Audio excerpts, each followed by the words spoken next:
Well, fuck a doodle do. I'm back for a double dose of vulgarity, semi coherent reviews, and more gym sweat on my nuts than an entire starting lineup of an NBA team. I knew she was on her way, so today I get to bust into the weather manipulator, aka Storm, from Soosootoys. I had to unbox her super fast, because claustrophobia. Don't worry, I hate me more than you do for that joke. Storm first appeared in Giant Size X-Men #1 in 1975. Since then, our favorite white-haired badass has more career paths than Barbie. Thief, DoorDash driver, goddess, teacher, pilot, running a storm sanctuary, queen of Wakanda, working the fryolator at Five Guys, Omega level mutant. Her power set has gotten the extreme glow up. It went from, here's a little rain and wind, to, I'll weaponize the air in your fucking lungs, you jizz gobbling Genosian clown fucker. Cool, right, so maybe not that last one. Maybe something similar. In the comics and movies, Storm has been the pinnacle of grace, beauty, and poise. And luckily, our favorite Omega level mutant has dodged the bullet of being played by Elizabeth Bathory, Cynthia Erivo. But enough of this shit. Let's get to the review. Resemblability. This is a fantastic X-Men 97 with some subtle updates look that we all know and love. We again have that molded hair in action, so you don't have to go to fucking cosmetology school to make it work. We even have that awesome look of her cape being connected to her wrists, as we see in some of the comics. Add in the boots, the shoulder pads, and the lightning earrings, and your resemblability score is 100 copies of the cinematic masterpiece, The Mummy with Brendan Fraser. Build qualitability. Admittedly, it's a mix between fragile and frustrating. Don't get me wrong, the figure's great. But the wrist pegs are thin and move at the slightest touch, so trying to get the hands on blows a herd of feral goats individually. The head is kind of a pain in the ass to snap down, and admittedly, one of the rings that holds her cape on came damaged, so now I gotta fold it to make it look like it's still there, because I'm not trying to get that little fucking ring back on. Let me know in the comments how you do it, because I ain't fucking doing it. So overall, if you got it, I hope it didn't come damaged, but if you did get it and haven't opened it yet, be easy. Don't use gorilla hands like I did. So build qualitability. 1 day spent blowing a herd of feral goats individually.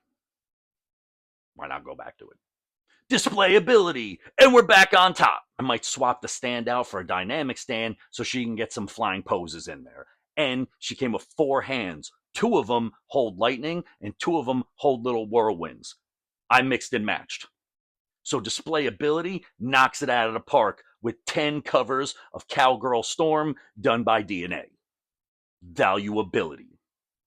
A run of only 299 pieces worldwide for the low, low price of $198. Let's be honest, that is an insanely good price. Again, you get superb quality from Soso at half the cost that you're going to pay one of the big companies. And let's face it, we're probably not going to get another comic book accurate Storm. So if you scooped it up, you know it's worth the money. So valuability. Finding a rogue $100 in a pair of dryer pants. Best shit ever. Overall abilities. Sicker than Europe in 1347. This figure is the shit. Any posing or costume flaws genuinely play 6th man off the bench to how quality this figure is. I don't even think about it. Soosootoys continues to do that voodoo that they do so well and produced another banger. And it looks great with all the X-Men stuff that they put out, which I'm going to show you in a second. So our Lady Aurora Monroe gets the stamp of basement necessity. Lightning effects and shit. I am going to go out with a picture of these things all posed up together. I do hope they keep making them. So far, I got a Rogue, I got a Sabretooth, now I got Storm, and the X-23 that I did a review on a little while ago.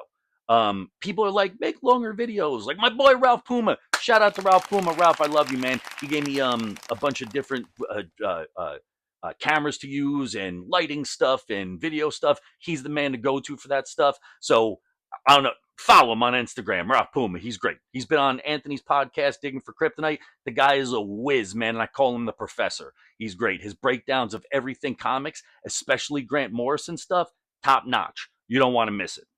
So I am going to try and make them longer, but I don't want to overdo it because I write all these things. So I don't want to bore you guys with a bunch of like shots down here. So I'm going to try and keep them to like 8 to 9 minutes if I could push that far.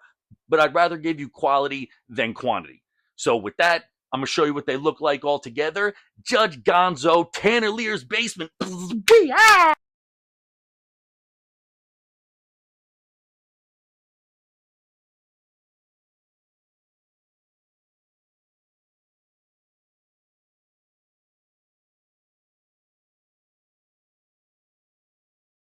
Oh shit, additional footage.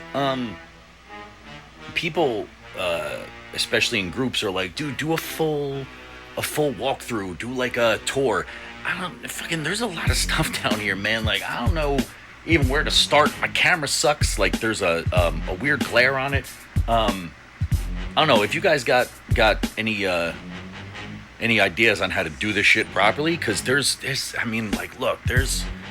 it's a lot of stuff, man. I've been at this for a while. And people like on 1/6 collector sites are always like, oh, I started with 1D TOF. Fucking so did I. And now it's grown to, well, we got all kinds of stuff. I'm gonna spin you around. We got fucking everything in this bitch. But I love it. I try to make it look great without being cluttered. I got some signed and unsigned stuff on the wall. So I guess you want to see more stuff like that, or at least a walkthrough. I keep trying to do that, but again, I have no knowledge on how to do this, man. I started this channel because I thought it'd be fun.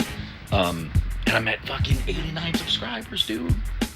For a 45-year-old, this is amazing to me. Like, this is just really cool. I've been working on this comic book room, man. I want to show you this. So don't mind the ceiling, but I'm working on it down here, man. I decided to just spray paint the walls. Everyone that comes over gets the sign and stuff like that. It's dope. But I just want to, look, don't mind the crap laying around. We had some water down here, so we had a guy over to come check it out. But we got fucking rows, and we got shit that we need to put away, and we got fucking popcorn. But bitch, I should do a whole video on how sucked into these goddamn popcorn buckets I am. Shout out to Sean Wolf, man. Sean Wolf and Bobby, his wife, they hooked up the Galactus, bro. They got it because they fucking sold out instantly. Again, I'm gonna try and do something with the ceiling. I tried to like cordon off like all the utility stuff. So, I managed to rock my Maquette Galactus back there with a couple of the Batman stuff. Don't worry, I'm gonna work on that. Yeah, man. But I'm trying, man.